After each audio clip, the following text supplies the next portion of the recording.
I am honored to introduce our distinguished guest, House Deputy Majority Leader and La Union 1st District Representative Paulo Ortega V, House Committee on Basis Conversion Chairperson and Zambales 1st District Representative Jefferson J. Konghun, and House Committee on Overseas Workers Affairs Chairperson and Tingog Party List Representative Jude A. Asidre. Before we begin, we will allow Kong Ortega to deliver the opening remarks for the group.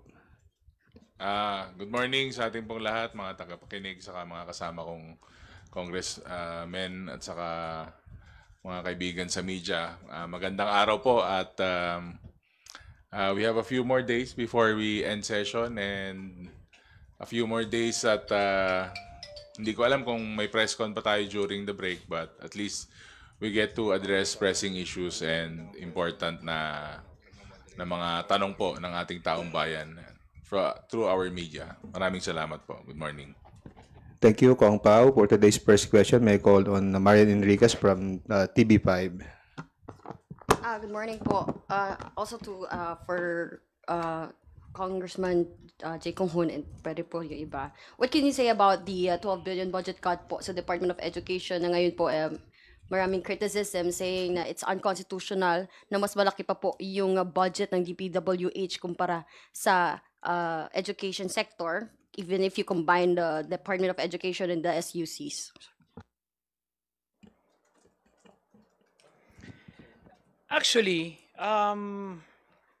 katulad nga ng pinag-uusapan namin kanina ni Kong Jude, pag pinagsama-sama mo kasi yung budget ng education, Department of Education, CHED, SUCs, TESDA, mas malaki pa rin ang budget ng nilalaan ng ating pamahalaan sa edukasyon, Kaya kailangan tignan natin ito in totality, kung ano yung binibigyan ng pondo ng ating gobyerno, at dito pinapakita natin na binibigyan talaga natin ng importansya ang edukasyon.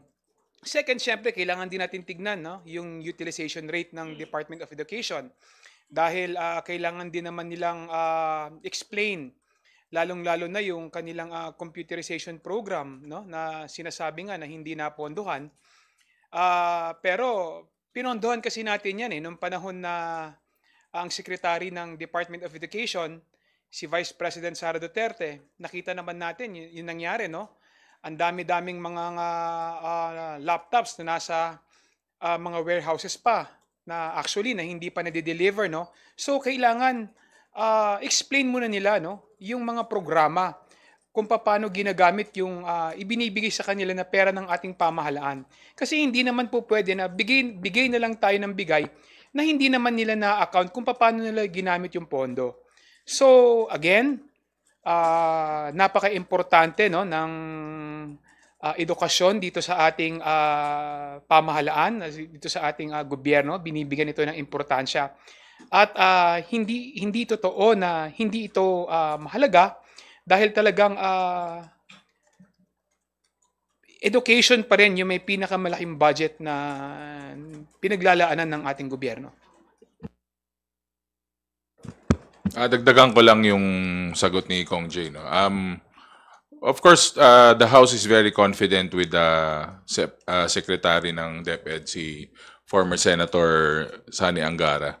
And alam po natin na yung naalat na budget will also be responsive enough na kaya niyang i-address yung needs ng education sector natin. Again, nung pagka-assume pa lang nga po niya sa budget briefings, yung continuation ng budget briefings nun, he was able to address most of our questions.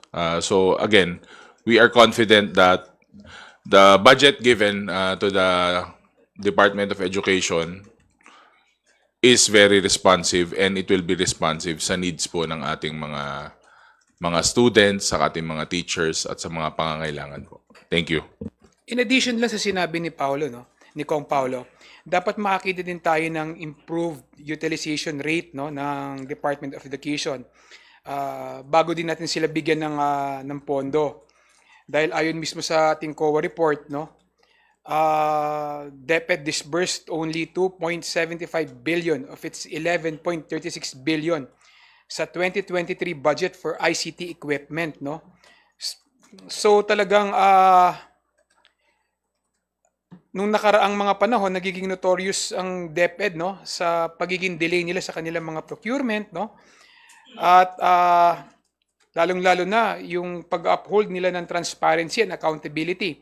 Kaya dapat talagang ipakita ng Department of Education ngayon na talagang nagbago na sila at may dapat improve talaga nila yung paggastos, no, ng pondo ng ating pamahalaan ng responsable.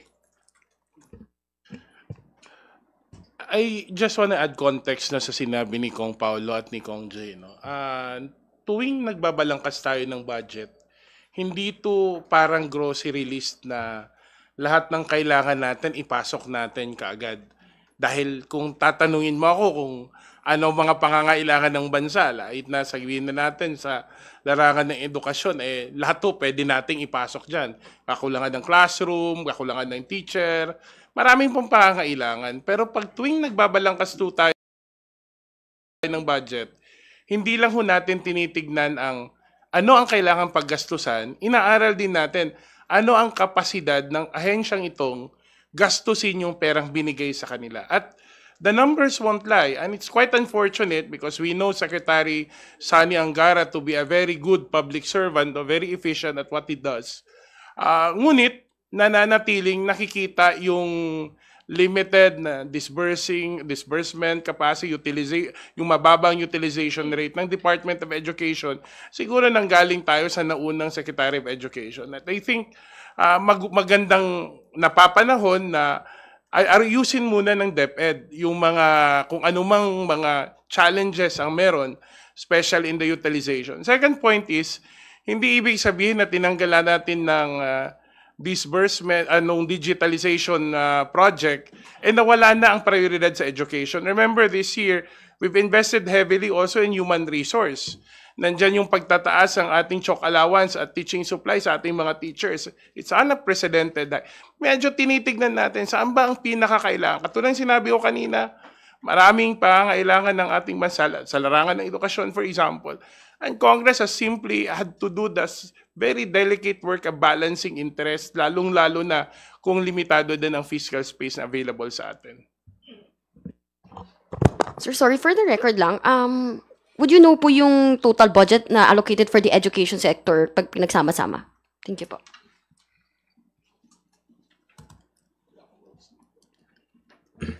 Si Kong Jude, may total siya. I'll get back to you on that. I'll give it to you. Alright. Sige, sir. And how would you justify daw po yung additional or increase na dagdag na 17 billion pesos po sa hanay natin sa Kamara, sa Kongreso?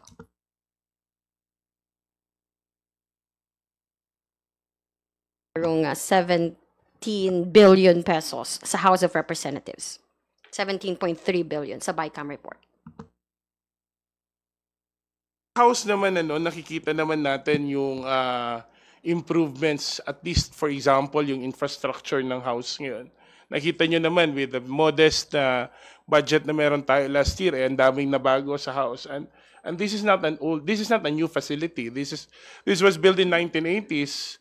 And if I'm not mistaken, a significant part of that increase in the budget of the House goes to really improvements in our infrastructure. Sa ngayon, meron na ho tayong 300 plus congressmen, pero sa totoo lang ho, kinukulang din ho tayo ng mga tanggapan para sa mga kongresista, kinukulang din tayo ng mga tanggapan para sa mga committee meetings. It's an ever-growing House in terms not only of membership, but also in terms of capacities and activities. Kaya nga po, we welcome and we thank the other members of the BICAM for also considering that na kailangan din ng mababang kapulungan na ayusin ang ating mga facilities dito sa Kongreso.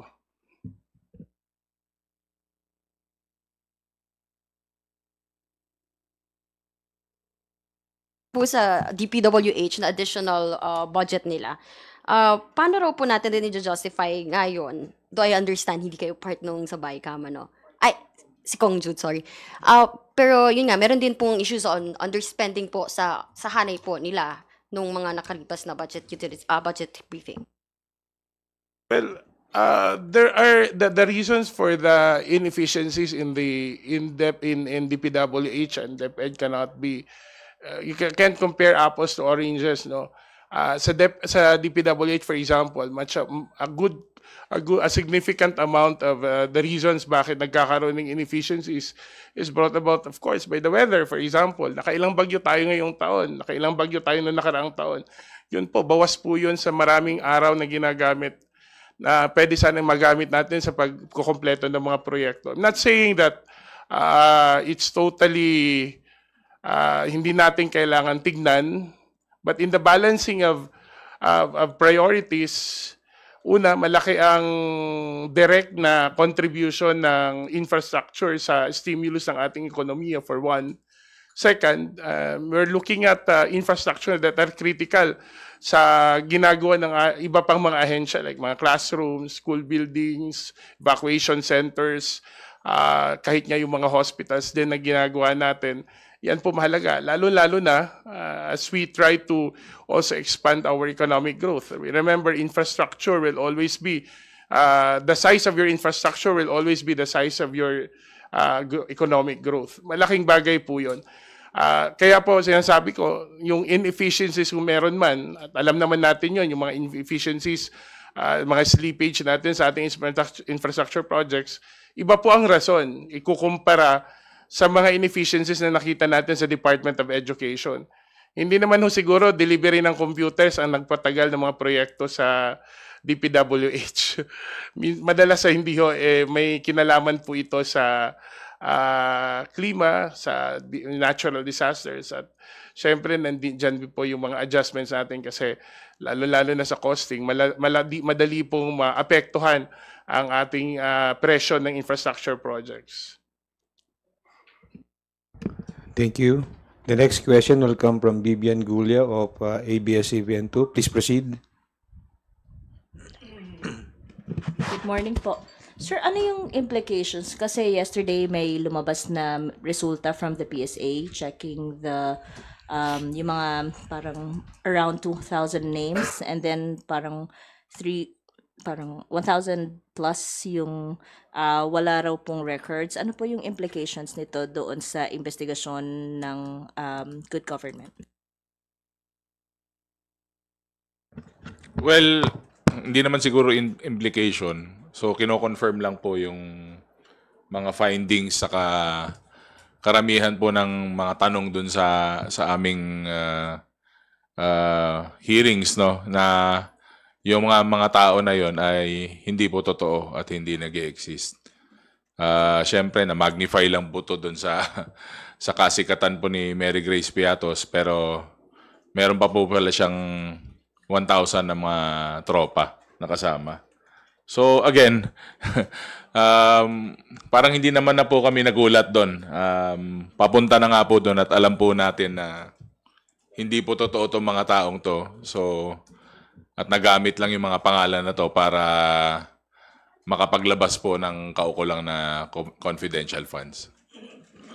So, in addition sa sinabi ni Kong Pao, no, dito natin makikita na merong systematic fraud, no, na ginagawa nila, no, sa paggamit ng confidential fund. So, ang ibig sabihin, dinoktor nila yung kanilang mga acknowledgement receipts, no? Sa madaling salita, parang ito yung mga nangyayari no na ginagawa sa Recto, no? Dinodoktor yung mga dokumento. So, kailangan itong maimbestigahan, kailangan itong ma-forward din, no, sa ating mga ahensya ng ating pamahalaan para kung sino yung kailangan managot, dapat managot kasi hindi po pwede na pipikiin mo yung dokumento ng ating gobyerno para mag-liquidate, no, ng mga pondong ginamit mo sa confidential fund, no? So dapat hindi ito pinapalagpas ng ating mga law enforcement agencies. Alam mo, para ka makaabot ng 1,000 na fake names, napakalaking operation siguro.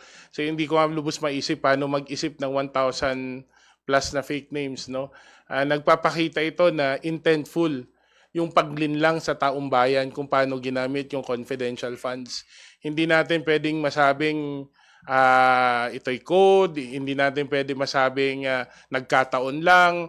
Talagang nakita natin na merong intentful, talagang may motibo na linlangin at gamitin ng peking mga pangalan para siguro ihabol ang liquidation kasi hinahanapan sila ng liquidation ayon sa notice of disallowance. I think that it will be helpful hindi lang dun sa pagpapatuloy ng investigation, but it will also be helpful in clarifying how confidential funds are to be used. Meron na ho tayong final na bill to that end, and I think with this, kasi minsan naisip natin madaling magpalsipika ng 5, 10, 100 pangalan, 1,000 pangalan ang gagawa-gawa natin. Malaking problema po yan. Sir, kasi yung Quadcom magpe-present daw ng parang partial committee report or parang progress report before the House plenary. I wonder if yung good government, meron din po bang ganitong progress report, and kasama po ba sa mga irerekomenda yung filing ng certain cases, etc., and against kanino po? I think meron nang ginawang summary nung last na hearing nung good government. Nandun yung mga batas na at first yung mga findings na nakita ng mga miyembro ng komite. Second, yung mga batas na kailangang i-file, no? And I think in the later part also the cases that needs to be filed, no? Especially how yung amount of accountability at culpability nung mga SDOs, kasi sila po ang may critical role. At to be honest, ibabasehan natin yung rules ng yung joint circular, yung SDOs talaga ang mananagot. Subalit, nung committee hearing, ay narinig naman ho lahat na tinatanong mo ang SDO, palagi lang ho ang sinasagot, utos po ito ng ating pangalawang Pangulo. Well, naka-ready na no yung ating committee report, no. Yun kay Chairman Joel, no. Magsasubmit na tayo ng committee report sa plenaryo at para at least no malaman ng ating mga kasamahan sa Kongreso kung ano talaga yung nangyari sa paggamit no ng confidential fund ng Office of the Vice President and Department of Education. At may mga recommendation nga ang committee na kailangang magsampa no ng kaso no sa ating mga law enforcement agency, kailangang panagutin sa maling paggamit ng confidential fund ano. At para hindi na rin to maulit at meron na rin tayo mga binabalangkas na mga batas no para at least hindi na mangyari ulit ano yung maling paggamit no ng confidential fund ng kahit anong sangay ng ating pamahalaan. At kung sino man yung makita no na may pagkakamali ay kailangan managot no sa batas, kahit na ito kasing taas ng opisina ng Vice Presidente, yung mga disbursement officers, kung ito man kahit sino man ang pwedeng tamaan ano, so kailangan may managot dito sa maling paggamit ng confidential fund ng OVP at saka ng DepEd. Saka yung may mga naiwan pa po na mga issues. Sabi ko nga po, pag in aid of legislation, very dynamic po ang trabaho namin. Kumbaga, walang tuldok. Depende po sa mga uusbong pa na issues. Pero meron pa po yung mga hindi natin na talakay po sa issues ng satellite offices, saka yung sa laptops nga po na matagal po nakaimbak sa mga warehouse. To add lang po. Sir, kasama na po ba dun sa nabanggit po ninyo na recommendation yung possible charges against the Vice President? And given the conclusions that you are making, napag-uusapan na po ba sa committee or sa majority yung impeachment complaint? Yung sa charges, saka findings, saka ano, I leave it to the chair kasi pag-uusapan po namin as a committee yan. Pero sa part po ng majority, hindi pa po nga namin napag-uusapan yung tungkol dun sa impeachment. Ilang press con ko na bang sinabi yun? 4. Apat na beses ko na yata sinabi. Wala pa po talagang talks. I mean, may mga naghain na po ng impeachment complaints. But again, that's part of the minority as a group. So, yun po.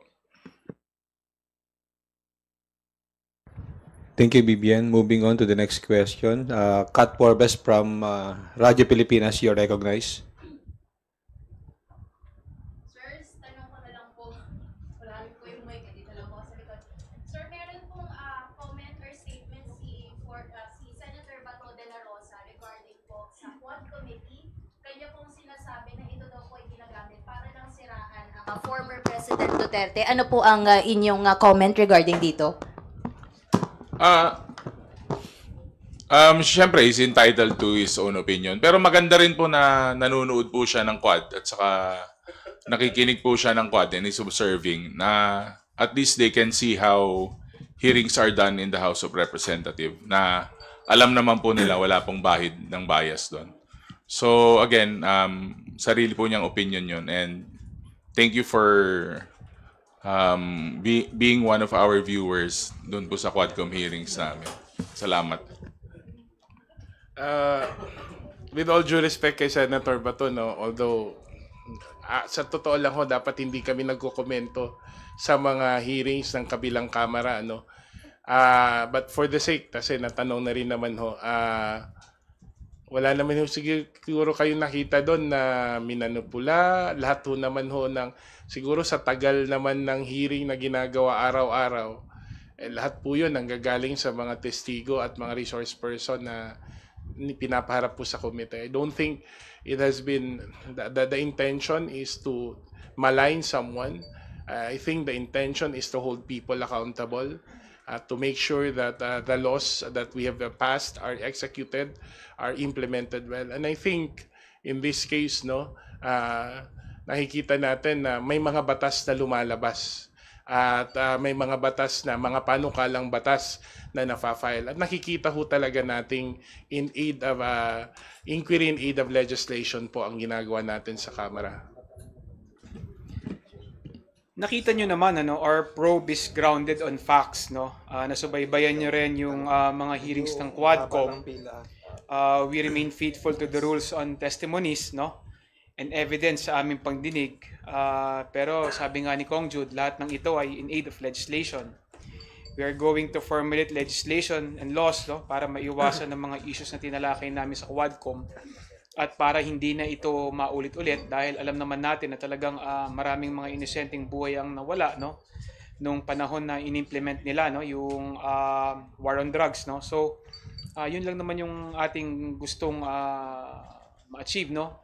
Makagawa ng batas para hindi na ito maulit at magbigay ng katarungan sa mga taong namatay, no, sa epekto ng war on drugs. Thank you po, sir.